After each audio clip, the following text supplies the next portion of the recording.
Capítulo 4. O entardecer. Meu diário. Volto a escrever em você, como a Anne Frank fazia com o diário dela. Quando eu li o livro, não podia imaginar como é triste, penoso, a gente saber que vai morrer. Anne ficou 2 anos trancada naquele prédio, sem poder ver o sol ou sentir o vento batendo nos cabelos. Talvez eu seja mais feliz que ela, porque posso ir aonde quiser, embora já não possa andar como antes. Fiz 13 anos e estou cada vez mais fraca. Minhas pernas simplesmente não me obedecem. Faço ginástica. Tenho massagista. Fiz natação durante algum tempo, mas isso já é coisa de passado. A osteopatia que tenho, este é o nome científico da coisa, se agrava cada vez mais. Leio isso nos jornais, leio isso nos olhos de Akio, que se desespera por sentir-se impotente. Um médico, deve pensar ele, mas o que pode fazer para salvar a filha desse mal incurável? Quer dizer, ninguém sabe ao certo. Acho que é um tipo de doença rara que ainda não foi suficientemente estudada. Porque os efeitos da bomba demoram muito a aparecer, às vezes, assim como no meu caso. E, pelo que eu vi e consegui entender, isso talvez possa se prolongar para sempre. Mesmo que eu escapasse com vida e tivesse filhos, isso aconteceria com eles ou com meus netos, ou filhos e netos das minhas irmãs. Isso é o pior. Qual a geração que será poupada, perdoada dos erros do passado? E ninguém sabe dizer ao certo, nem mesmo se existe possibilidade de cura no meu caso. Ainda quanto ao diário de Anne Frank, notei que parece tão maduro uma menina de 13 anos, como eu, escrevendo daquela maneira, pelo menos no início dele. Mas agora, lendo o que escrevo no meu próprio diário, vejo que a vida amadurece as pessoas mais rapidamente do que seria normal.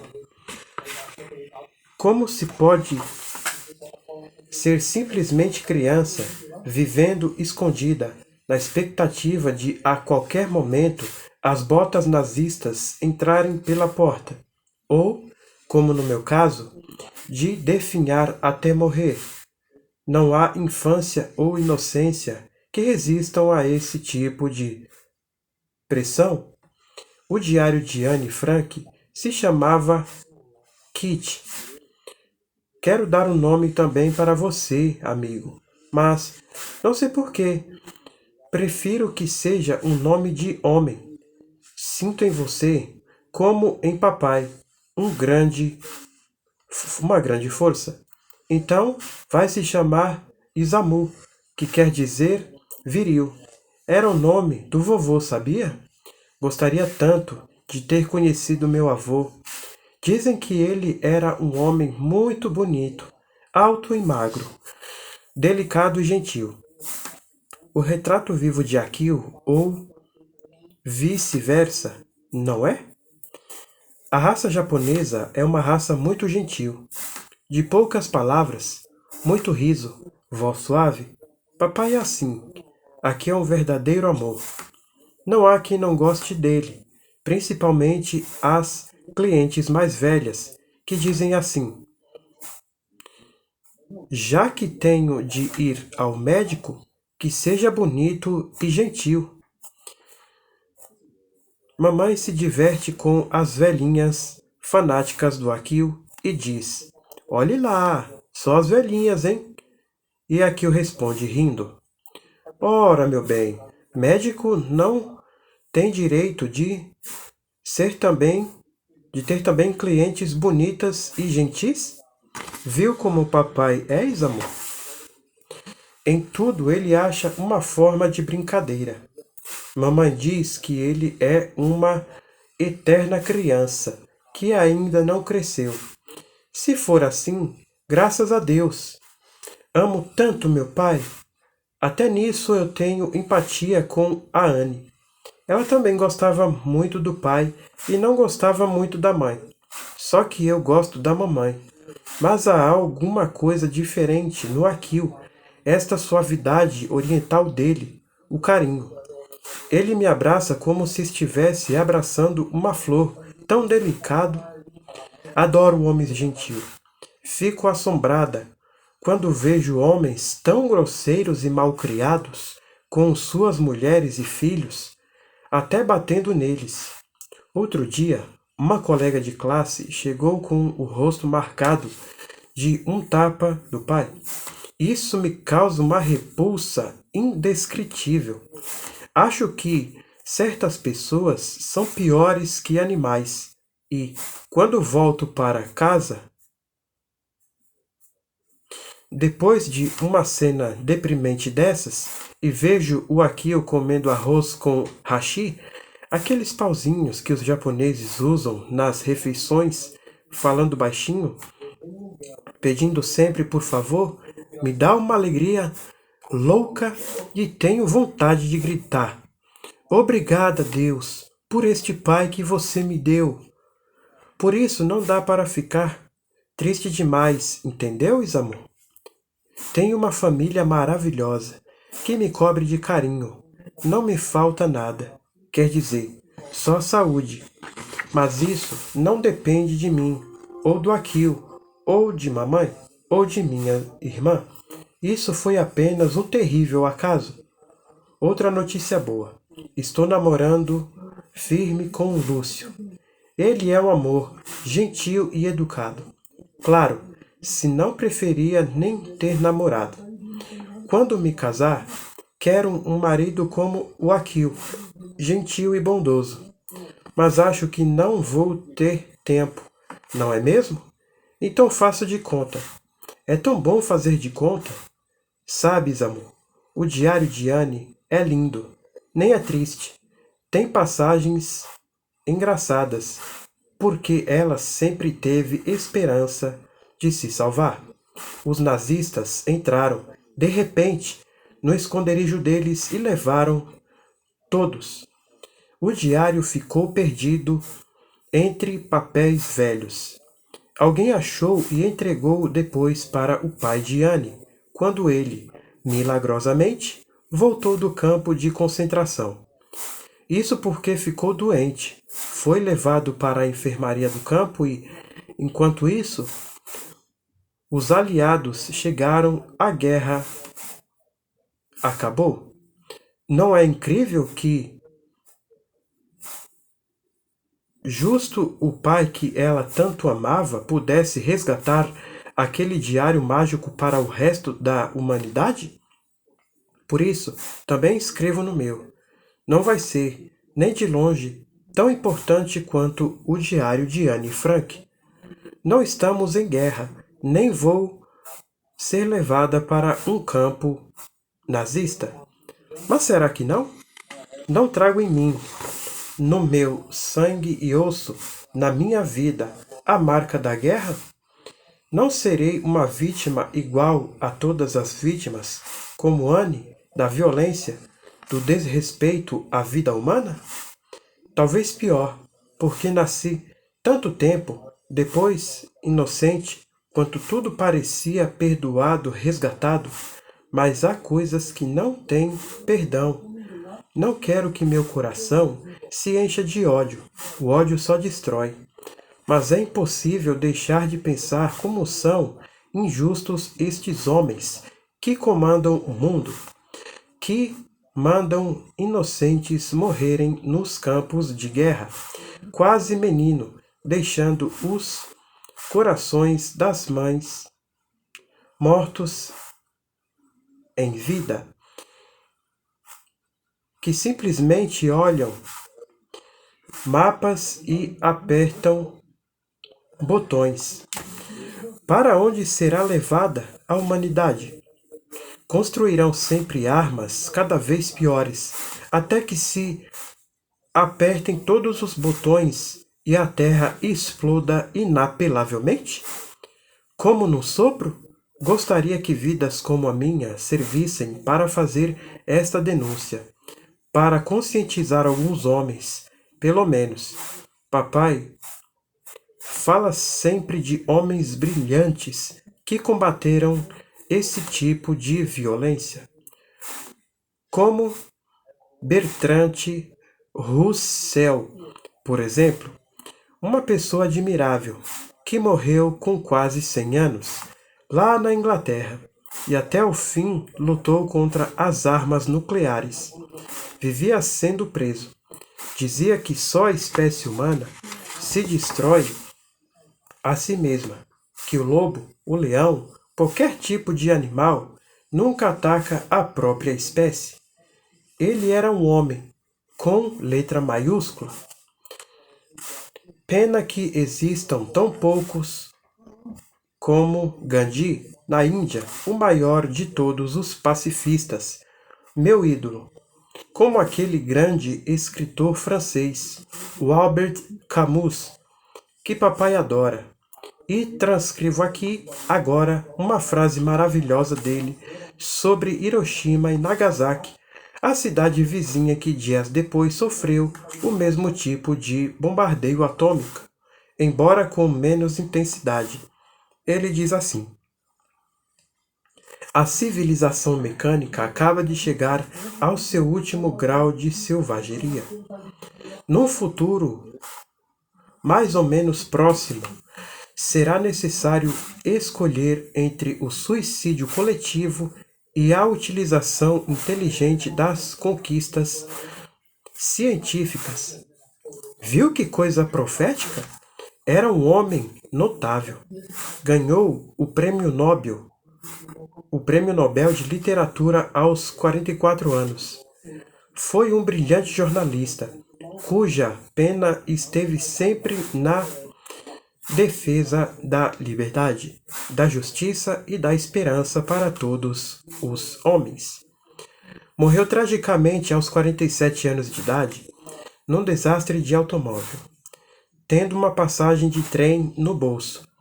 Ele disse também, num de seus melhores livros, A Peste: o que se aprende no meio dos flagelos, que há nos homens mais coisas a se admirar do que coisas a desprezar. São homens assim, que podem salvar o mundo.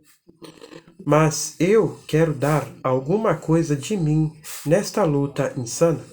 Quero provar, pela minha existência, que logo será truncada miseravelmente por causa da bomba, que não podemos continuar fazendo de conta que isso não existe.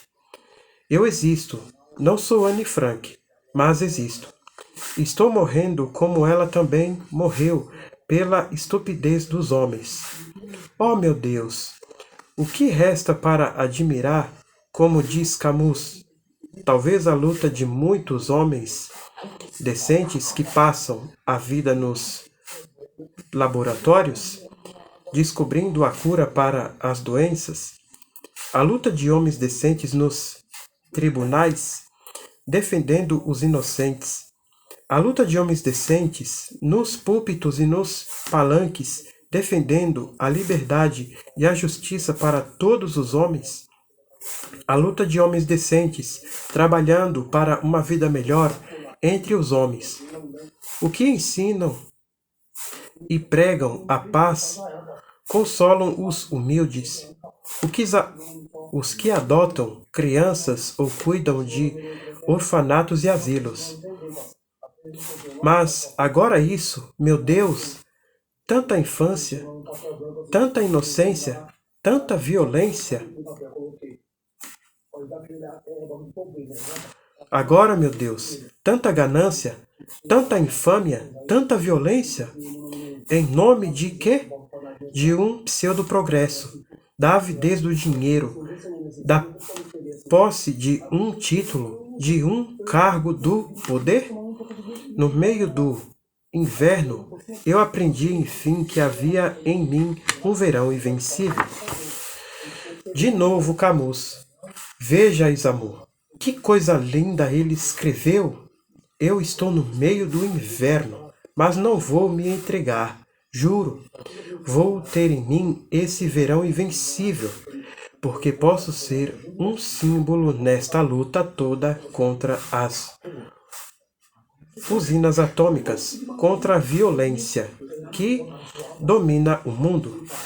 Li outro dia nos jornais que cresce a venda de armas de fogo, de estiletes, coletes à prova de balas, sem falar nas grades em volta das casas dos vigias armados. Você dirá, é por causa da violência. E se todo mundo andar armado, Isamu, o que acontecerá? Alguém esbarra no outro, o outro saca fogo. Onde nos levará tanta violência? Até as crianças são regadas diariamente com filmes de violência. Até os desenhos animados ela existe e se reflete depois, como diz a irmã Alicia na própria escola. Saem brigas horríveis, até as crianças tentando imitar os heróis de quadrinhos ou da TV. Se não fossem separadas, poderiam se machucar seriamente.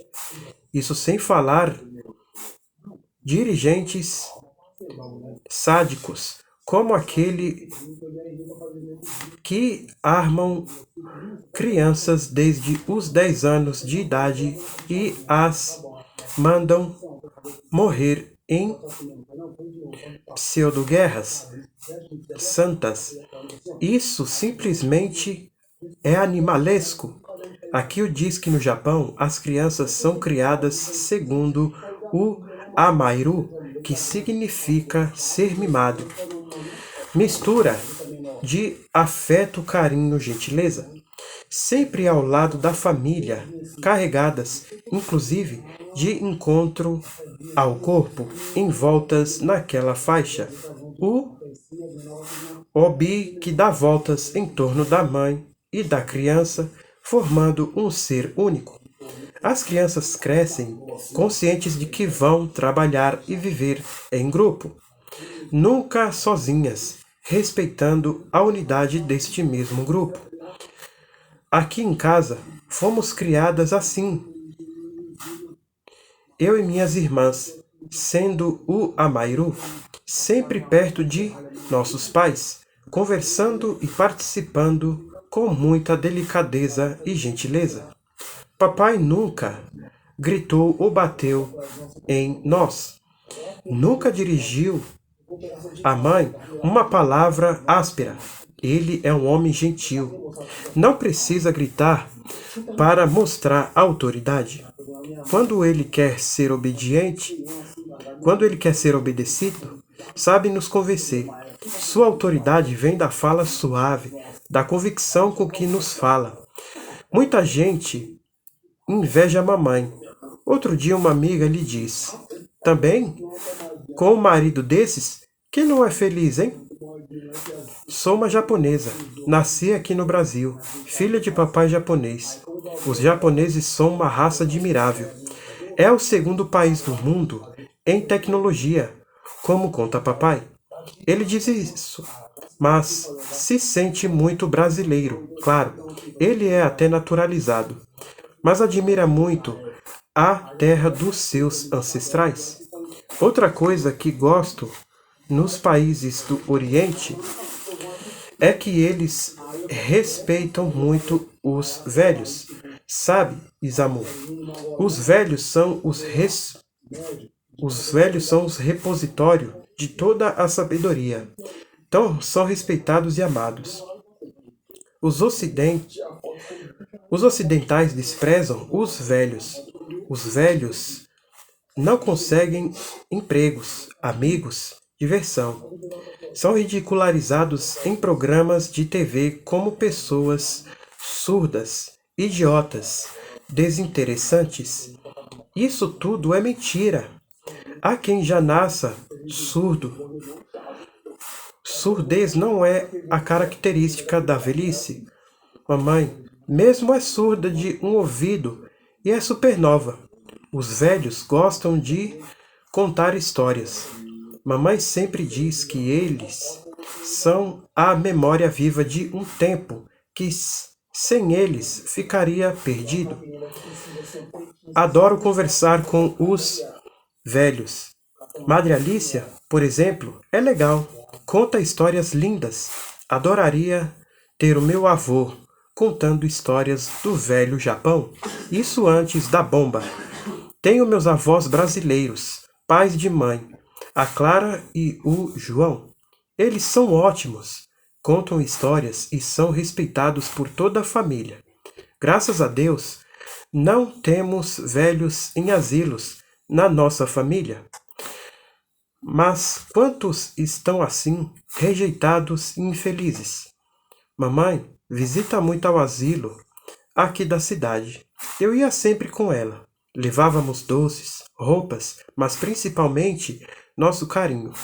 Tinha uma velhinha que, quando me via, falava: "Lá vem a japonesinha que gosta de conversar." Agora não tenho ido mais por causa da minha doença, mas assim que melhorar, eu voltarei. Será que vou melhorar, meu diário? Sempre existe uma esperança, não é mesmo? Quem foi que disse que ela é a última que morre? Só espero não morrer antes da minha esperança.